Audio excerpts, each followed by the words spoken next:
A biorremediação é uma tecnologia de ponta e ambientalmente sustentável que utiliza de micro-organismos para decompor e neutralizar poluentes. Essa técnica tem papel crucial na remoção de toxinas ambientais, restaurando os ecossistemas a seu estado ambiental natural e prevenindo novas contaminações. A aplicação da biorremediação cresceu rapidamente e hoje já pode abordar problemas como a drenagem ácida de minas, vazamentos de tubulações subterrâneas e até mesmo contaminações em locais de crime. O mecanismo central da biorremediação se dá através da atividade metabólica dos micro-organismos e suas enzimas, onde substâncias poluentes são degradadas, decompostas, principalmente por meio de reações de óxido-redução. Os processos envolvidos na biorremediação são capazes de eliminar, desintoxicar e reduzir a toxicidade de substâncias nocivas, incluindo efluentes industriais, metais pesados, compostos xenobióticos, halógenos orgânicos e compostos clorados. Isso tudo desperta uma curiosidade de saber quantos táxons de procariotos têm potencial para a biorremediação. O ser humano investiu centenas de anos documentando e descrevendo espécies. Isso resultou em um catálogo de aproximadamente 2,5 milhões de espécies, considerando os 3 domínios da vida. Dentre essas, temos pouco mais de 27 mil espécies de procariotos validamente publicados. Apesar de não ser um estudo essencialmente taxonômico, uma meta-análise recentemente publicada, em 2025, juntou dados de 158 espécies microbianas devidamente verificadas como biorremediadoras, com esse potencial. E seu material suplementar mostra que aproximadamente 70 táxons são bacterianos. Isso mostra como os biorremediadores ainda são pouco conhecidos. Isso, em grande parte, é devido à falta de conhecimento da biodiversidade de procariotos, a biodiversidade procariótica. A Chromobacter, Alcaligenes, Xantobacter, Arthrobacter, Acinetobacter, Pseudomonas, bacilos e muitos outros gêneros têm se mostrado úteis para a remediação de poluentes ambientais. Como produtores de biosurfactantes que tornam substratos hidrofóbicos mais biodisponíveis, facilitando a degradação pelo próprio organismo, Acinetobacter, Pseudomonas e bacilos são particularmente vantajosos para a remediação de poluentes orgânicos ambientais. E dentre esses gêneros, uma espécie tem se destacado como sendo altamente versátil, que é a Pseudomonas aeruginosa. Numerosos estudos demonstraram que ela, a Pseudomonas aeruginosa, é uma plataforma poderosa para a remediação da poluição ambiental, especialmente poluentes orgânicos, devido às suas diversas redes metabólicas, permitindo degradar um espectro particularmente amplo de substratos. Além disso, a Pseudomonas aeruginosa é amplamente distribuída na natureza, o que também a torna interessante. E agora eu vou mostrar brevemente alguns resultados de artigos recentes sobre o potencial da Pseudomonas aeruginosa.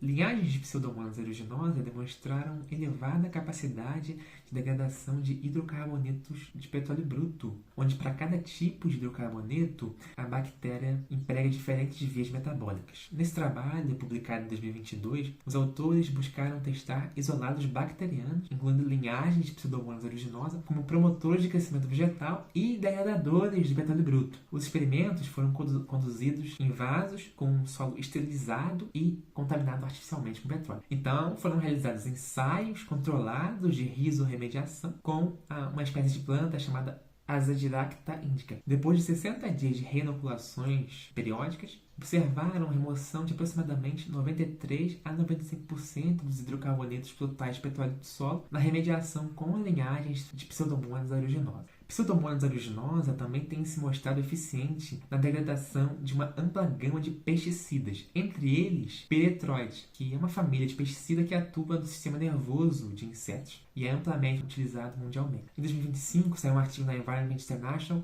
mostrando o potencial de uma linhagem de Pseudomonas aeruginosa na degradação de piretroides. Entre os achados do estudo, a linhagem mostrou degradação rápida e elevada em ensaios de cultura, por exemplo, 84% de remoção de entofenprox em 36 horas, aí no caso a 50 mg por litro. E também desempenho efetivo em microcosmo de solo, aí numa gama de 25 a 100 mg por quilo, atingindo mais de 99% no caso de 25 mg por quilo e 77% no caso de 100 mg por quilo em 15 dias. Corantes têxteis são formados por moléculas muito duradouras e por isso chegam no meio ambiente muito estáveis e muitas vezes tóxicas. Também em 2025, um artigo publicado na ACS ômega, inclusive de brasileiros, mostrou que Pseudomonas aeruginosa, uma linhagem, descoloriu eficientemente o corante índico carmim, em escala de bancada, claro, mas descoloriu mais de 96% em 8 horas sob agitação. E como você pode observar, várias dessas eficiências são testadas e observadas em condições laboratoriais controladas. Na maioria das vezes, ainda faltam validações em escala de campo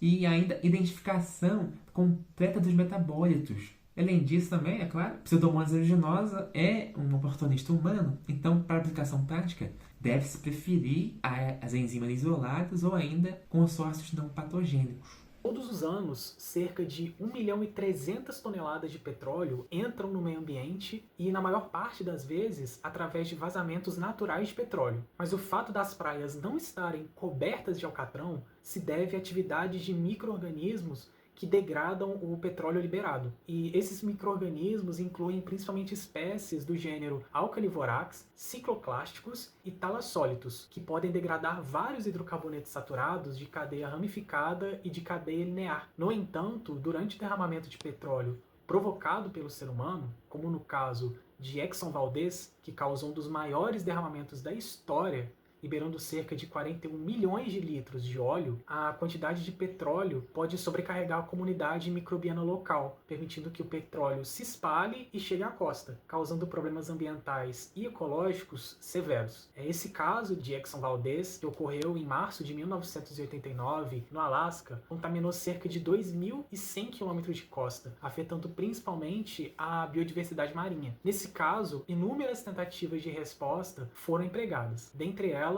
a biorremediação. A estratégia de biorremediação principal foi a bioestimulação. Em um ambiente rico em petróleo, os nutrientes limitantes para o crescimento bacteriano são o nitrogênio e, em menor grau, o fósforo. Portanto, esses recursos foram adicionados às praias para superar as limitações nutricionais e estimular as populações microbianas nativas degradadoras de hidrocarbonetos. Esse ensaio de campo e programas de monitoramento indicaram que, embora muitas áreas tratadas, a taxa de biodegradação do óleo aumentou substancialmente. Contudo, a eficácia variou amplamente em função da carga do óleo, da disponibilidade de oxigênio, do tempo de sedimento e da exposição a fatores de risco, como a ação das ondas, temperatura e insolação. Essa heterogeneidade ambiental dificultou a obtenção de resultados estatisticamente significantes e comprováveis entre os diferentes locais de estudo. No entanto, em 1994, um artigo publicado na revista Nature mostrou que o caso do Exxon Valdez representa uma marca conceitual ao consolidar a bioestimulação como uma estratégia viável e cientificamente embasada para a resposta a derramamentos de petróleo em ambientes costeiros. O estudo validou, em escala ambiental real, que a estimulação de comunidades microbianas nativas pode acelerar a biodegradação do petróleo sob condições adequadas, aproximadamente 5,5 vezes mais degradação que controle. Depois de 3 meses e meio, os hidrocarbonetos totais detectáveis por cromatografia gasosa caíram 63%. Esses hidrocarbonetos totais detectáveis por cromatografia gasosa representam aproximadamente 50 a 60% da massa total do petróleo. Por isso, a tabela 1 mostra 33 a 38% de perda total de óleo extraível. Ao mesmo tempo que o estudo validou em escala ambiental, ele evidenciou que a biorremediação não constitui uma solução universal ou imediata, mas sim uma ferramenta complementar cuja a eficácia depende fortemente das condições ambientais locais e da implementação de monitoramento contínuo. Mas e se trazermos essa discussão para o nosso território brasileiro? Não precisa ser nada antigo, ocorreu no ano passado, em 2025, uma aprovação da exploração de petróleo na foz do Rio Amazonas, especificamente no Bloco 59, uma região extremamente biodiversa e essencial para comunidades locais pesqueiras. Mas junto dessa aprovação, ocorreu diversas discussões a respeito de um derramamento de óleo e, caso aconteça, pode prejudicar, além da comunidade local, a biodiversidade local, que é extremamente diversa. E diante desse cenário, a gente pode refletir que, caso realmente ocorra um vazamento nessa região, não existe ainda nenhum protocolo de contenção e limpeza que utilize nenhuma técnica de biorremediação, como no caso do Exxon Valdez, trabalhando como uma ferramenta complementar. Para concluir, de certa forma, é decepcionante que as abordagens de microbiologia para a remoção de petróleo não tenham grandes avanços operacionais desde a limpeza do Exxon Valdez, mesmo que a nossa compreensão da microbiologia seja muito maior. Por outro lado, esse avanço científico já comprovado e acompanhado por investimentos governamentais e do setor da biotecnologia tem consolidado a biorremediação para além da simples inoculação de micro-organismos. Nesse contexto, ela passa a se configurar como um setor tecnológico em expansão, com projeção de crescimento superior a 8 bilhões de dólares até 2028.